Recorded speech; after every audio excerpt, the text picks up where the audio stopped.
Hey, what's going on, guys? This is the SS Ultimate Goku back with another video, and today I'm going to just say, wow, holy crap, just got done with the Black Butler movie, book of the Atlantis to be exact, and it was just phenomenal. It was a phenomenal movie. And holy crap. So there's going to be spoilers.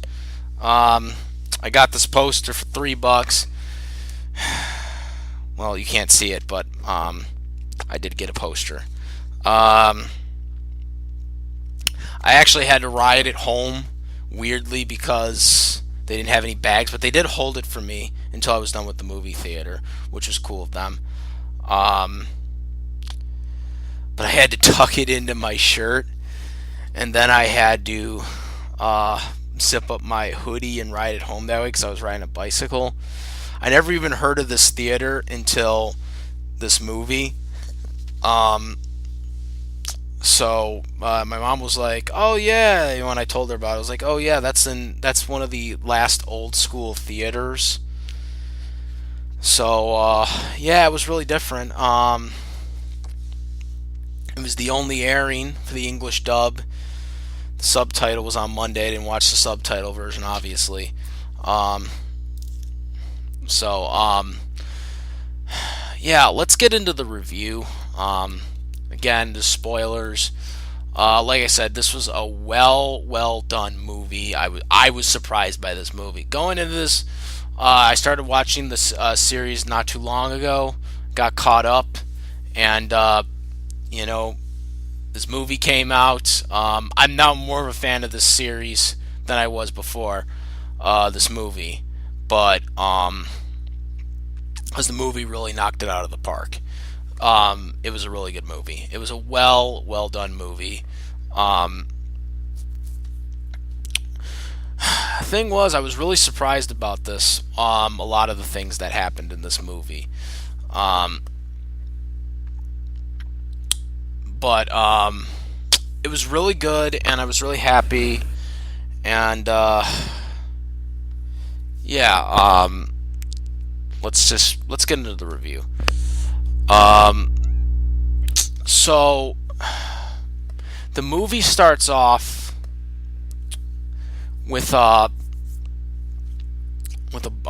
they're basically getting ready to aboard a boat, and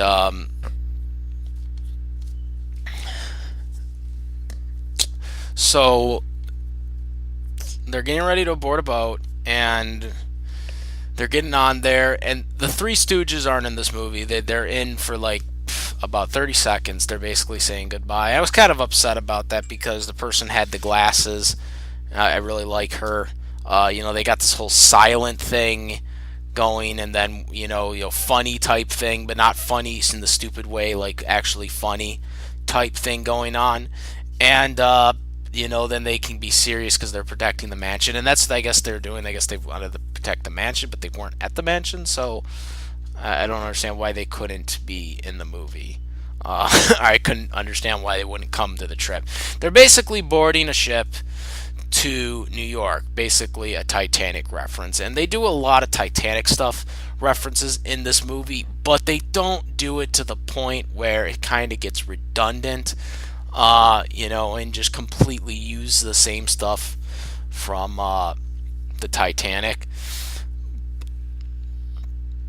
So they're on the boat. As they're boarding, before they leave, the Grim Reaper, well, I guess I just gave it away, but, this mysterious person who later is found out to be a Grim Reaper gets onto the boat, and, yeah, that happens.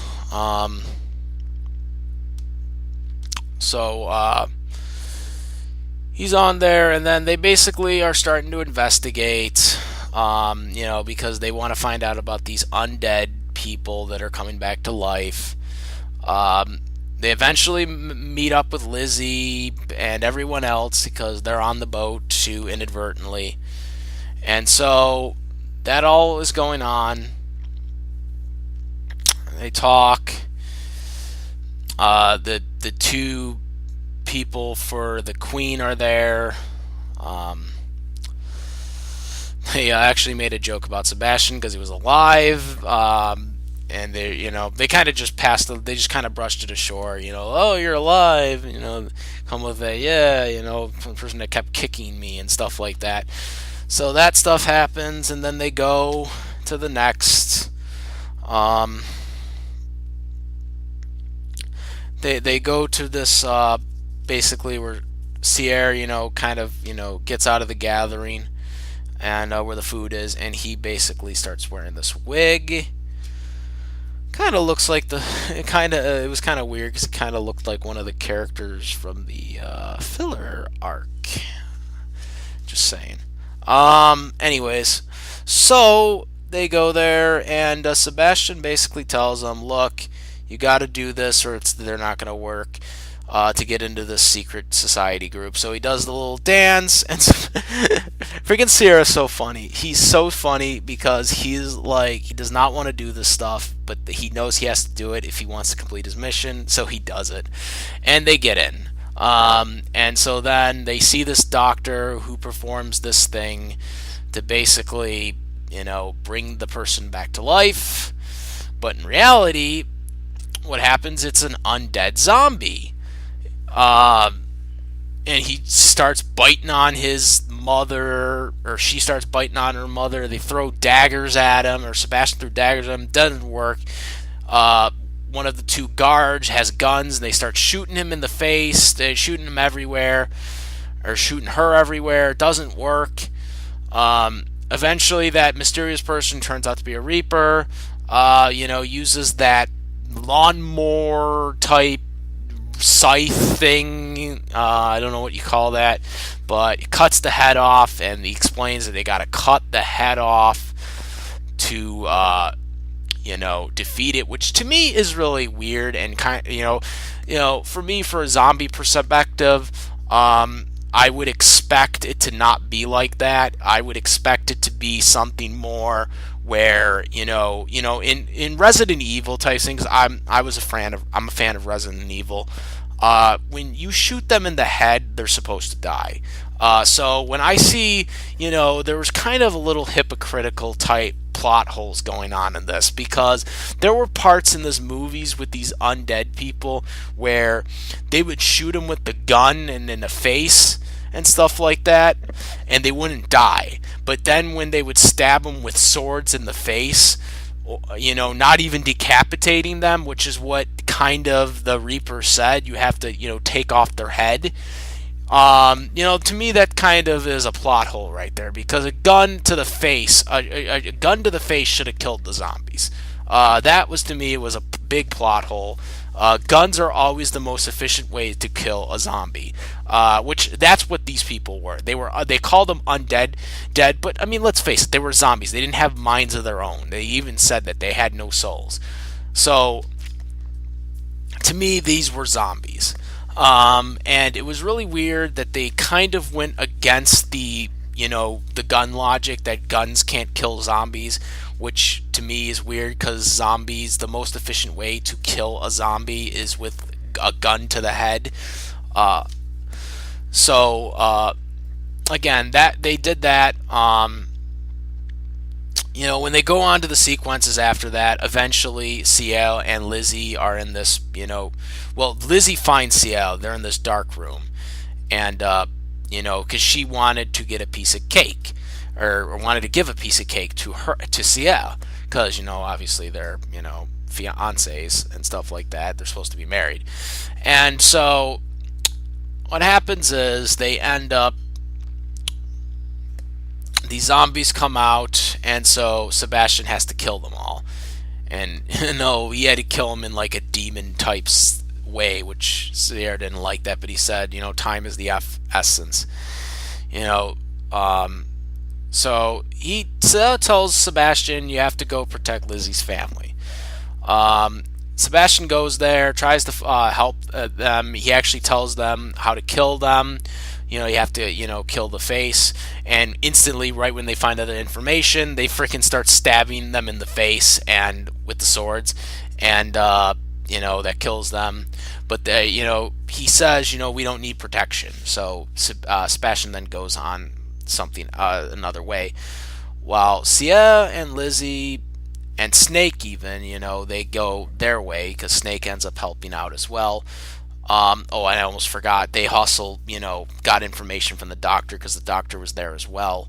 The doctor basically, told them that there was this shutdown device as well and stuff like that. So they decide to go do that stuff. Eventually, they hit an iceberg, which is a reference again to the Titanic. Even though this is in 1889, let me keep that in mind. We'll get to that. They obviously went in that direction, but all these zombies, because there's more of them, and they start attacking people. And so, on top of the zombies, you now got the iceberg. Also, the captain and all the sailmen people that worked for the boats, they got killed by the zombies. So that happened as well. So yeah, really interesting stuff going on. Eventually, on the pure crash to the iceberg, we got none other than Jack the Ripper, who starts helping out the other Reaper. So he starts cleaning house, and then they eventually get to this room where, Sebastian and Jack the Ripper meet up and they have to fight. It's kind of funny, actually, that, they're going to fight now. Jack the Ripper is fighting them, and then Ciel, and you got these zombies. He's trying to shoot them all off. Because Lizzie is, in danger. Well, first, actually, no. First, what happened I forgot a scene. There was the thing where they were trapped. Well, Lizzie was trapped, or was going to originally be trapped by herself. There was this door that was coming down, and Ciel was like, no, I'm going with Lizzie. And so Snake was like, well, what do you want me to do? And so they end up going out the other way, through the sewers. There was also the scene where Ciel told him, you have to take off your dress, and she didn't want to do that because she wanted to look pretty for him, and stuff like that. So there was that, and he says, no, you can't do that, we need to live. So they do that, they get out, and then they eventually get to this room with Sebastian and Jack the Ripper. And Ciel's trying to protect Lizzie, from these zombies. He's shooting the guns, but he runs out bullets. And then, while Sebastian is fighting Jack the Ripper and the other Grim Reaper, he is trying to now, because he knows Lizzie is in danger, and that's Ciel's fiance. So he's then trying to, get to her, so she doesn't die. And then, right out of nowhere, the biggest shocker of this whole damn movie, Lizzie starts stabbing people with the sword. She goes nuts. They end up showing a flashback, saying that she's stronger than even her brother, which, oh my god, it was a shock. I was totally shocked by it. I was like, wow, she is actually a fighter. And she did this. She dressed herself up always to look nice for Sierra because she didn't want to be the fighter. She always wanted Sierra to protect her because, she didn't want to feel more stronger than him. And she asked, well, then you still marry? He's like, oh, that was a long time ago. He's like, that, you still marry me or whatever? And you could tell, Sierra was kind of like, oh, yeah, it's like, she's stronger than him, basically. And Lizzie then eventually wants to go after Jack the Ripper, and Bastion's like, no, you've done enough, let me fight him. So that happened, and I was really shocked. I was really surprised by that. I was really surprised by that. It was, people even in the theater were really surprised by that. It was just like, that really just happened type thing. Like, oh shit, like people were really surprised, like when she started just beating the shit out of these zombies with the sword. I was really surprised by it. So then they move on, and you know, the Reapers, they fight, Sebastian for a little bit, and then eventually, you know, they have to get to the, they eventually get out of there, and then they eventually, go to the, to where the doctor, not where the doctor is, but where the patient, where the person, because the person finds out about, the device, and so they have to go get the device. So they all go their separate ways, and while these zombies are attacking, still, um, and eventually this guy basically says, you know, I'm Caesar or whatever, and they make even jokes about this, oh, I'm gonna kill him, and stuff like that. And then eventually the Undertaker steps in and's like, this guy has made me laugh too much, you cannot kill him. Um, Eventually it was a trap too, it was not real, it wasn't a real device. Um, but he's like, oh, this is a publicity stunt, and then Undertaker steps in and is like, you cannot kill this person, this guy has done too much, he's laughed at me too, hey, I've laughed at him too much for you to kill him now. Oh, and damn, I forgot that. Um, Eventually, Lizzie and Solaire, they get split up too, because Lizzie has to go with the family members. So Sebastian, chops her on the neck, you know, because they have to deal with this, whole situation. So everyone goes on the lifeboats for most of the people that they know, but then Sia, and Sebastian, they go on to, do their thing, fighting them off. And so this is this whole thing that happens then afterwards. And so then they decide to, they wanted to kill this dude because he was bluffing the whole time as he was trying to refer himself as Caesar and shit like that. And so then the Undertaker, like I said, steps in and says that's not happening. And then the Undertaker pulls out these weapons. He reveals his eyes and stuff like that. And apparently this is a Grim Reaper for like 100 years ago or whatever. So the Undertaker's a bad guy apparently, even though he's been helping Sierra like throughout the entire series. But I mean, damn, it was kind of a shocker. But I will say that in the filler arcs, which aren't canon, but they did kind of say that he was a Reaper, but he was a retired Reaper. They didn't really say he was a villain, though. So there is that. I know that isn't canon, but it was kind of interesting that they kind of hinted at it, but at the same time, they didn't really say he was as bad as he turned out to be in this movie. They end up fighting, which was a really good. Like I said, it was a shocker that the Undertaker was a villain too. But I think the Lizzie thing was more shocking because I didn't see that coming. So the Reapers are fighting him. Sebastian is fighting him. Eventually, Sebastian gets stabbed by him when he tries to rescue Sierra, who's thrown by the Undertaker, and the cinematic records start activating for Sebastian, which I thought was weird because he's a demon. So I was like, oh, he's actually gonna die. And so they showed about like 20 minutes of basically Ciel and Sebastian and how they started together, and they showed, the mansion, how he fixed up the mansion, how Ciel became a lapdog for the queen, all this other stuff they showed, the food, how he got accustomed to Sierra and stuff like that.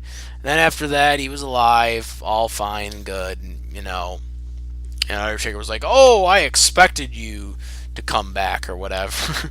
I was like, "Oh, I expected you to do that." Um, so they're fighting him off.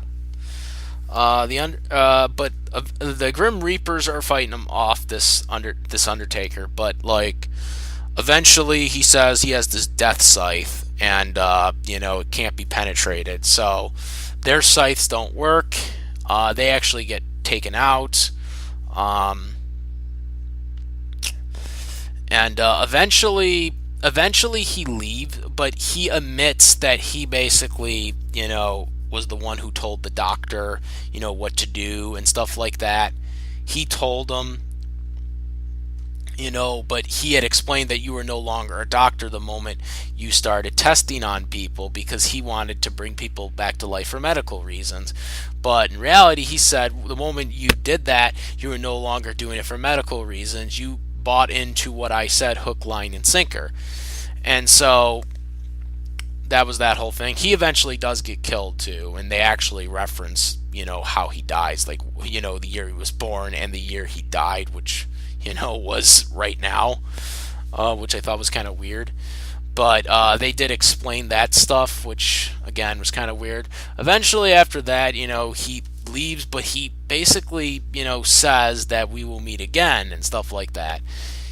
So, Sierra, obviously considers him an enemy because, he said, no, it was all on you. You did this. You caused this.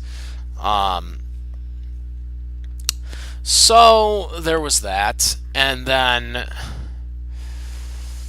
eventually the Titanic, or not the Titanic, but the ship, eventually was sinking. It did not cut in half naturally like the actual Titanic, which I'm glad they didn't kind of really, totally go into a Titanic direction.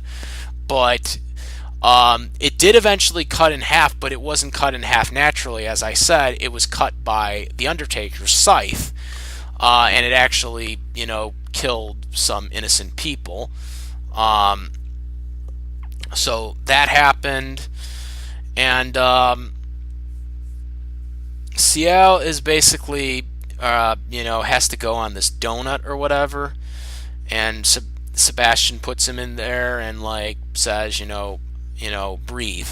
And so a couple seconds later, while he's about to drown underwater because he really can't swim, Sebastian rescues him, puts him on a lifeboat that he retrieved, and then after that, you got more undead zombies that are coming after him because he's the only one that's living. They did explain in the movie that they are looking for souls. The problem is because their cinematic records are extended or whatever, and that they're looking for souls. However, they can never gain souls from the humans that they kill. So basically what they're doing is they're basically killing humans for no reason. They have no minds for themselves. They basically are killing people for no reason, and they don't realize that they're killing people for no reason because they can't get a soul. Like, so basically what they're doing, like, they're basically doing this for no reason. But they don't know that. That's the problem. And so Sierra basically, orders Sebastian to kill them all, and that's what he does. It takes him several hours, but he kills them all. They meet up in the big ship, and Lizzie and Ciel meet up, and so yeah, it was a really good movie. They show the credits sadly in Japanese, which pisses me off. The official credits in Japanese, but they did then show a couple more screen time things, where they show Drac the Ripper and the other Reaper. Basically, they're all like knocked out still, and like the head Reaper basically comes and tells them, oh, now I gotta help and clean up the job because you guys failed or whatever, because they didn't get the job done or the whole job done. So that happened. But I mean, what do you expect? There was only two people. Like, so that was basically the end of the movie. And like I said, going into this, I was like, I liked the series. Like I said, it, people had told me for a long time to watch the series when I went to cons because it was kind of like Code Geass, and they said if you like Code Geass, you're gonna like the series. And so I had a special place for that because Code Geass was one of the last real anime series that I really, really enjoyed to the point where I was like, obsessed with it. That I got into. So when I heard that after I was done with Fairy Tail, I wanted to see this.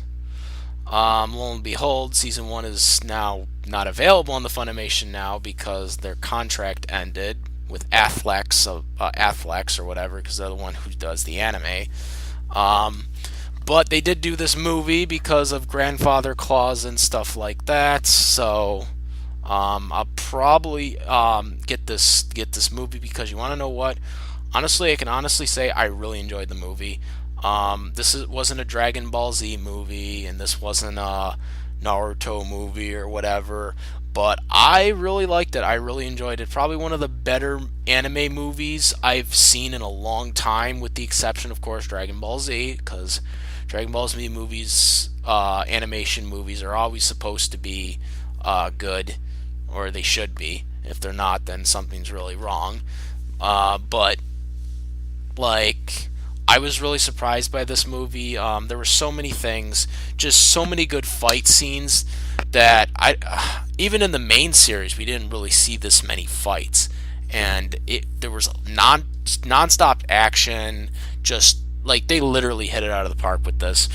Um, I was really impressed. I was really surprised. It was a very good movie. The whole thing with Lizzie was probably the most as WWE OMG moment, oh my god moment, and the whole Undertaker thing was probably the second. Um, it was kind of surprising to see him turn on them, but obviously we're going to see more of that later on because this movie does go with the manga. This is a part of season 1, season 3, and I believe the Mystery Murders OVAs, which I guess should be considered season 4 because, I mean, they do reference that stuff in the movies because Snake joins up with them, which Snake joins up with the Mysteries of Murders. Season 2 is in canon, as well as I think 8 episodes in season 1. That's what people told me. So it's very complex to understand the story, if you're watching it in the anime, because there's some stuff that is fillers. The whole season 2 is fillers. So there's a lot of things that you have to keep up with, or find out about. But overall, for an anime movie, this was a really, really good movie, and I suggest if you can watch it, if it's available in your local area still, go watch this movie. They absolutely knocked it out of the park. I thought the voicing was very well done for the people that play their characters. And also, if anyone knows this, please let me know if that doctor guy was voiced by Johnny Youngbosch. They did show the English credits, but I couldn't find it because they were going way too quick. After that last 2 minute or 1 minute like thing ended after the Japanese credits were done. I don't know if that was Johnny Youngbosch, but it really sounded like him. I don't know why, but or maybe it was someone that sounded really close to him, but it really did for some reason. I don't know why, but overall, I thought this was a really good movie. I was very happy. I'm more of a fan of Black Butler now coming out of this movie than I was going in. I did like the series, but this movie was just phenomenal. This was just a phenomenal movie. I got, like I said, I got this poster that you guys can't see. It's $3. It was really cool looking poster. Um, it actually shows the theater I went to too, so it's probably one of those. I don't know. I guess this is an official one because the shows the theater and stuff like that I went to, and the time I went to. It shows June 12th and June 14th because the 12th was the subtitle airing, same time as today's English dub, or yesterday, I guess, by the time this video comes up. Just a phenomenal film. I really loved it. I was happy with it, and I want to see more now. Like, I hope they do like another season or whatever the hell they plan on doing, whether it be another movie or be another series. I don't know, but just phenomenal. If you're a fan of Black Butler, let me know, comment section. Let me know if you've seen the movie and what you think about it. I definitely think I'm gonna get the Blu-ray DVD pack or whatever it is whenever it comes out. Let me know what you guys think. Comment, rate. If you like this video and my other videos, please subscribe. And that's about it, guys. I am the SS Ultimate Goku, and I'm out of here.